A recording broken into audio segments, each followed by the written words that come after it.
Imagine needing to relieve yourself, and the only option is a wooden seat dangling over a pit of rotting waste, or worse, a hole in the castle wall where everything drops straight into the moat. Medieval toilets weren't just gross. They were deadly, political, and surprisingly clever. Forget shiny porcelain and scented sprays. This is the horrifying truth about how people did their business in the medieval times. Imagine this. You're perched on a cold stone bench, high above a muddy moat. The wind is howling up through a dark hole beneath you, and you're praying that whatever's down there doesn't climb back up. You're not in a dungeon. You're in a toilet. Welcome to the medieval privy, or what passed for one. In a time without plumbing, toilet paper, or even the concept of sanitation, answering nature's call was not a private luxury. It was a daily gamble. No flash. No privacy. And definitely no Febreze. For most people, relieving yourself meant squatting over a wooden board, behind a haystack, or above a cesspit teeming with things best left unspoken. But was it always like this? Did medieval people just live in filth? Or is there more to the story than chamber pots and castle chutes? In this episode, we're diving deep, quite literally, into one of the least glamorous, yet most revealing parts of medieval life, the toilet.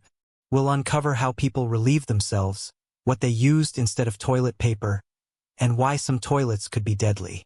You'll meet the brave men who cleaned cesspits by hand, learn why some nobles died in the bathroom, and discover the surprising innovations lost to time.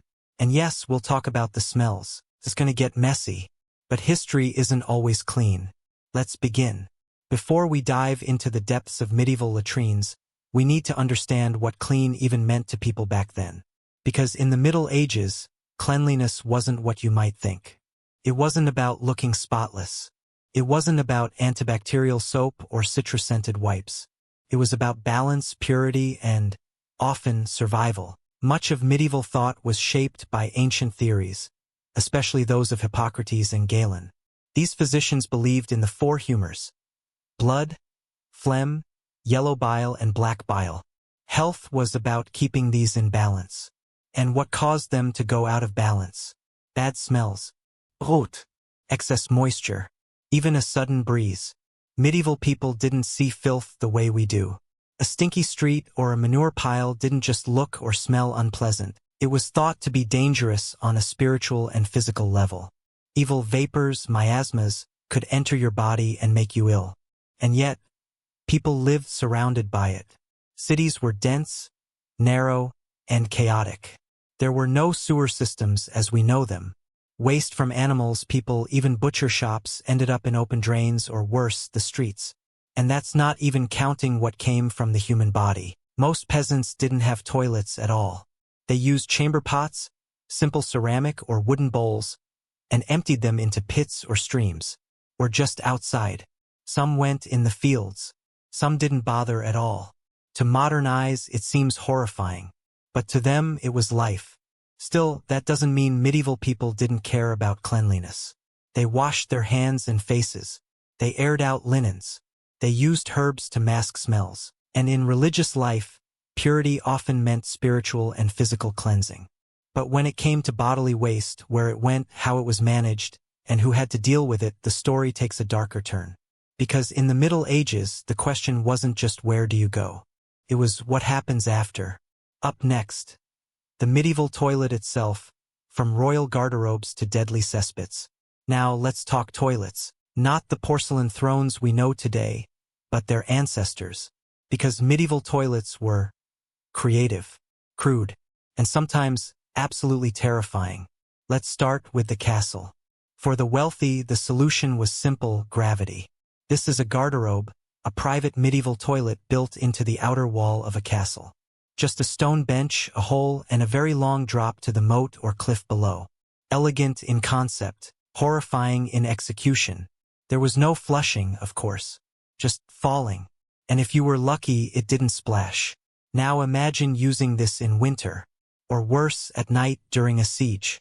It gives new meaning to defending the castle. But that's just for the upper crust. What about ordinary folk? Peasants didn't have garderobes. Most had no toilet at all.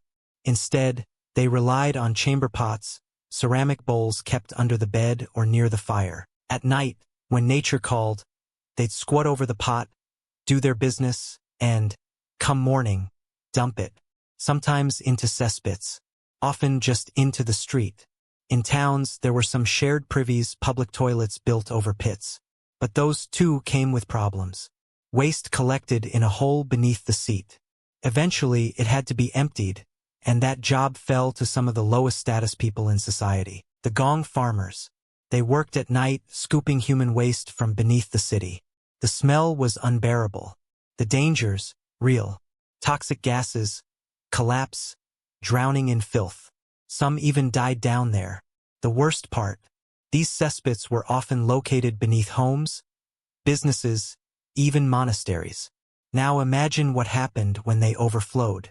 In cities like Paris and London, streets became open sewers. Rain helped, but in summer the stench was unbearable.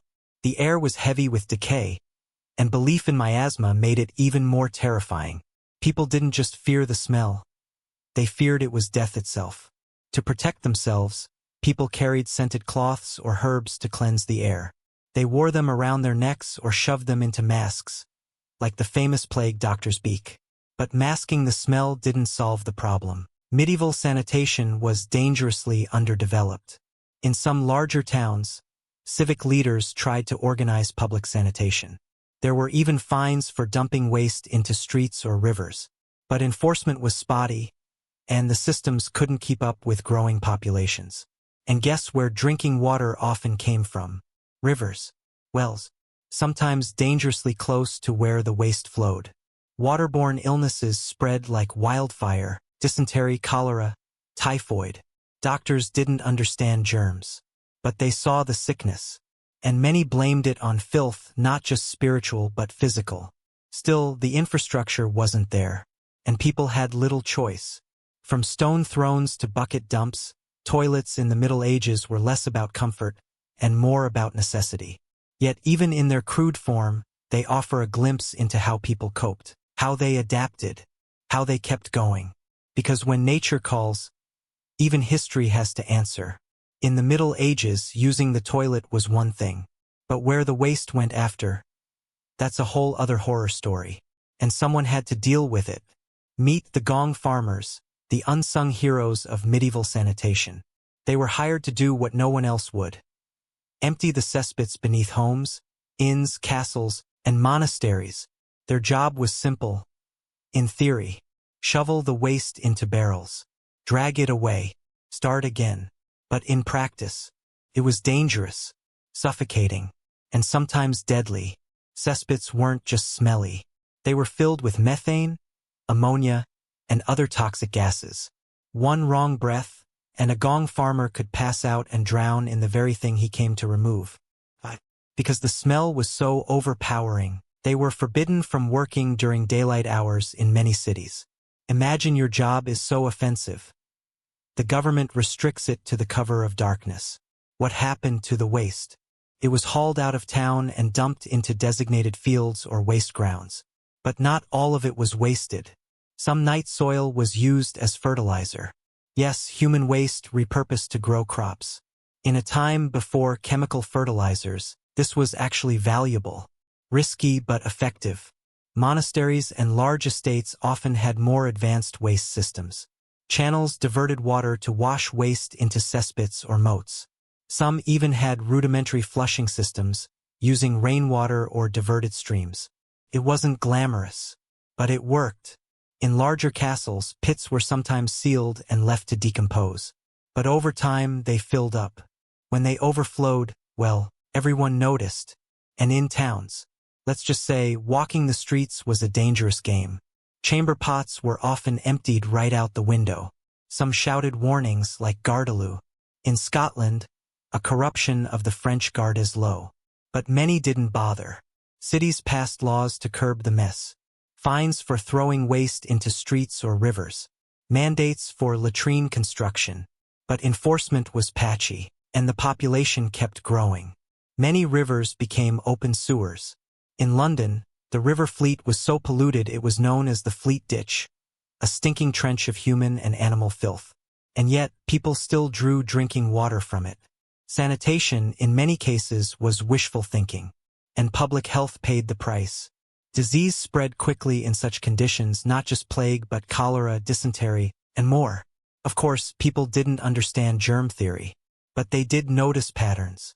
Dirty places meant sick people. So eventually, change came, slowly, unevenly, but inevitably. By the late Middle Ages, some towns began building better facilities. Municipal latrines. Waste collection zone. Some even taxed citizens to fund sanitation projects. And those gong farmers, as repulsive as their job was, they were paid well, very well. Some earned more in a night than a craftsman did in a week. Because when civilization depends on someone taking care of its waste, that someone becomes indispensable. It's easy to laugh at medieval toilets, to recoil at the filth. But behind every stinking cesspit was a system, person, a strategy to survive. Because in a world without plumbing, waste wasn't just a problem. It was a daily battle. In the medieval world, filth wasn't just physical. It was spiritual. The church, the most powerful institution in Europe, had a lot to say about the body. And that included how it should be cleaned or not. Ever since the fall of man, the body was seen as a source of sin.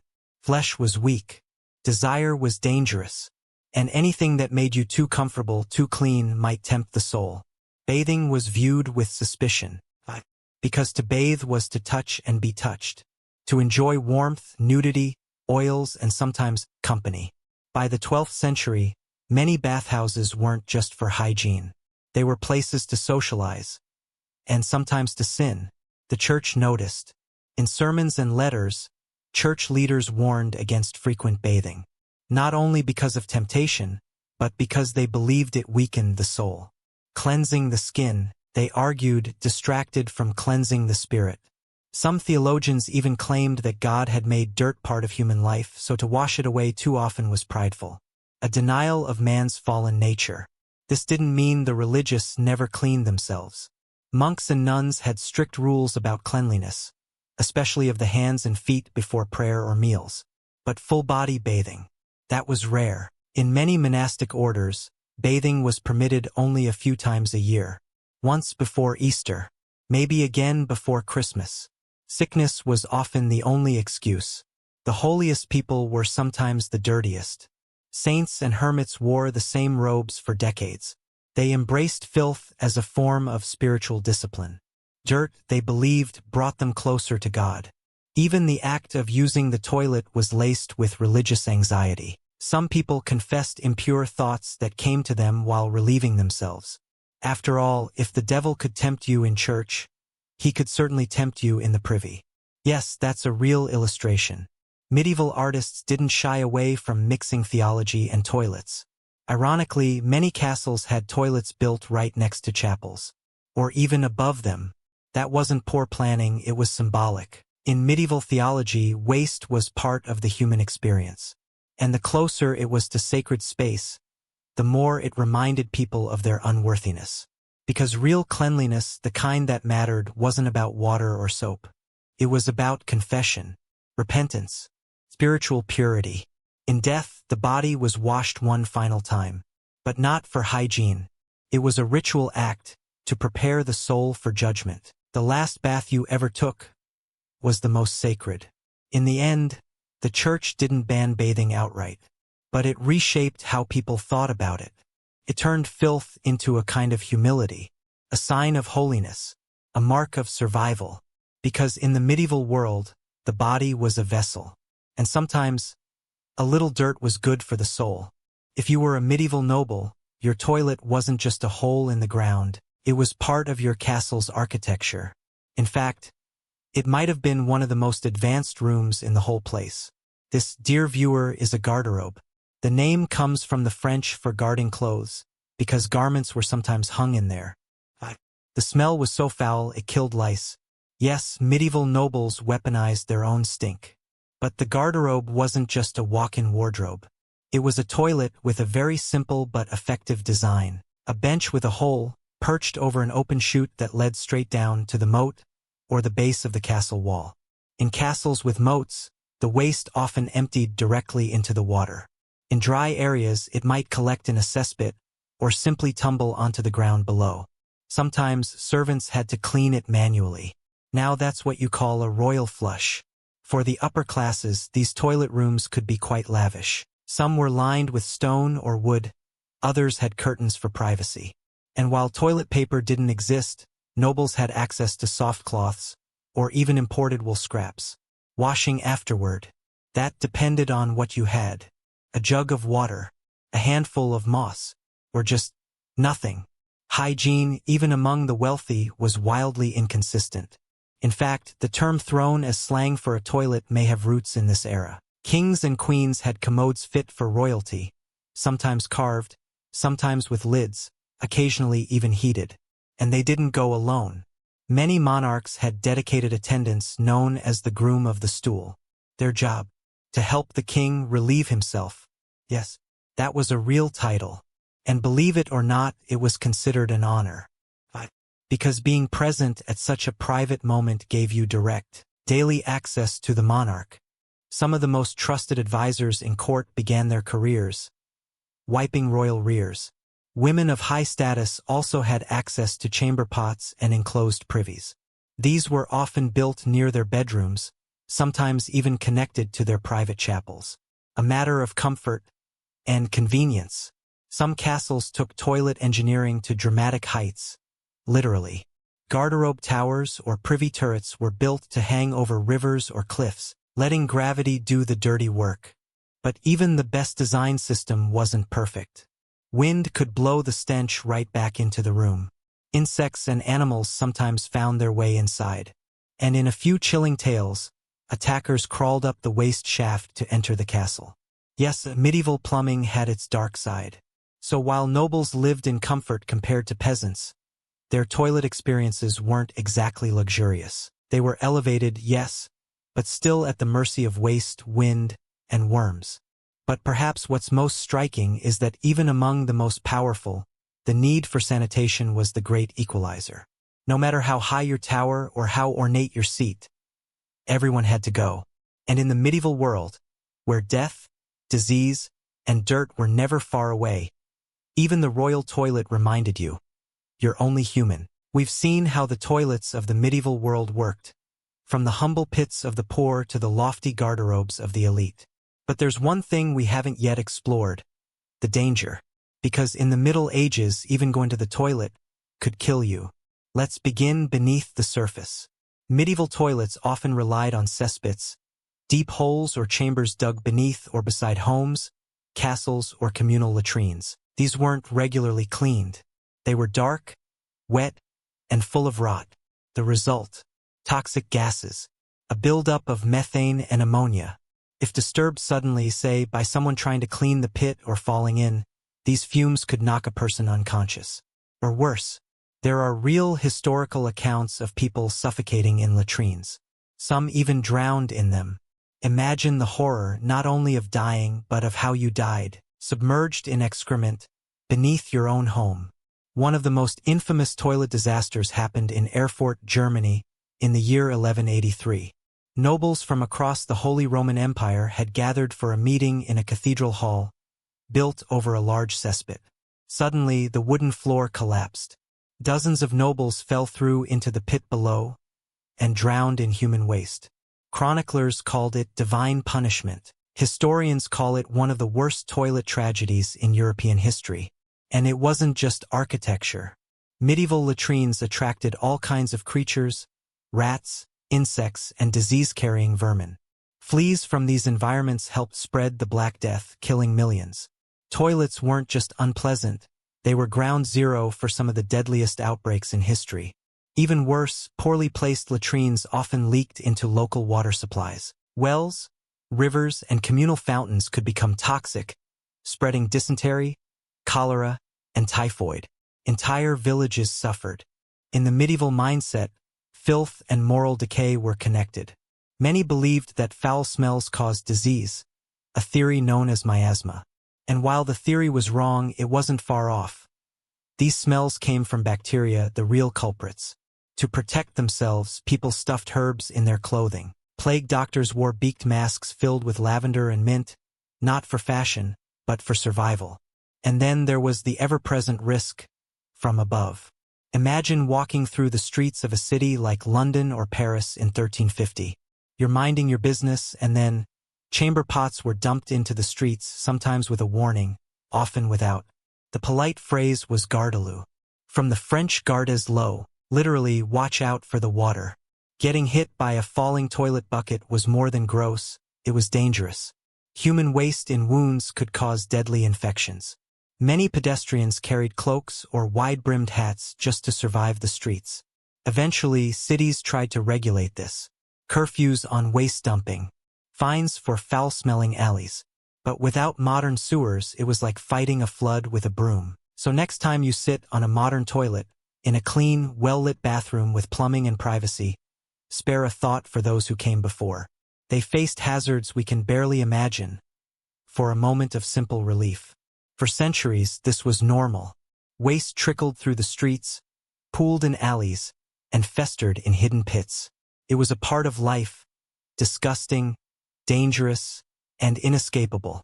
But slowly, that began to change. The transformation of sanitation, from holes in the ground to modern plumbing, is one of history's most overlooked revolutions. And it started not with engineers, but with fear. Fear of disease, a plague, of bad smells. These fears drove cities to act, creating the earliest laws to control human waste. In medieval London, officials hired rakers to shovel muck off the streets. In Paris, cesspit inspectors were appointed.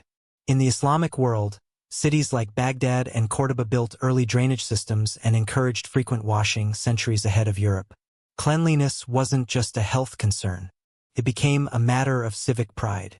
But it would take centuries and countless tragedies before real systems took hold. By the 17th and 18th centuries, European cities began experimenting with closed drains. But these were often shallow, poorly designed, and still relied on rainfall to move waste. Cesspits remained common. Then came the tipping point, the Great Stink of 1858. In the heart of summer, the Thames turned toxic. Raw sewage from millions of homes had overwhelmed the city. The stench was so unbearable that lawmakers soaked their curtains in lime and vinegar to keep the smell out. It wasn't just gross, it was political. The British government was forced to act. And they turned to a brilliant engineer, Joseph Bazalgette. Bazalgette designed a vast network of underground sewers, massive tunnels that still serve London today. His work didn't just remove waste. It saved lives. Deaths from waterborne disease plummeted. Clean water became a right, not a luxury. And cities around the world followed suit. From Paris to New York, Tokyo to Cairo, the toilet was no longer a personal burden, it was a public priority. Flush toilets entered middle-class homes. Soap became commonplace. Hand-washing turned into habit. And for the first time in history, ordinary people could live without walking through waste. In less than 2 centuries, we went from cesspits to clean, private bathrooms. A leap so profound, most of us never even think about it. But this transformation didn't happen on its own. It was fought for by doctors, engineers, and everyday people tired of living in filth. Toilets are more than plumbing. They're public health, human dignity, and a reminder of how far we've come from the world of pits and planks. The medieval world lived with its waste. We learned to rise above it. And in doing so, we redefined what it meant to be civilized. So, what can we possibly learn from centuries-old holes in the ground? More than you'd think. Medieval toilets weren't just crude necessities. They were reflections of the world people lived in, a world shaped by fear, faith, and function. They teach us how people once adapted without the science we now take for granted. How waste was managed when there were no pipes, no treatment plants, only human ingenuity, and the daily struggle to stay alive and somewhat clean. Today, we flush and forget. But the road to this quiet convenience was paved with centuries of stench, disease, trial, and finally triumph. Yet even now, over 3 billion people around the world still lack safe sanitation. In some ways, parts of our world still live in the Middle Ages. The story of the medieval toilet isn't just a curiosity from the past. It's a mirror, a reminder that civilization isn't measured by palaces or parchment, but by how we handle the most basic universal needs. In the end, it's not just about how far we've come, but what we choose to value. So next time you flush, give a silent thanks to the pit, the plank, and the long, smelly path that got us here.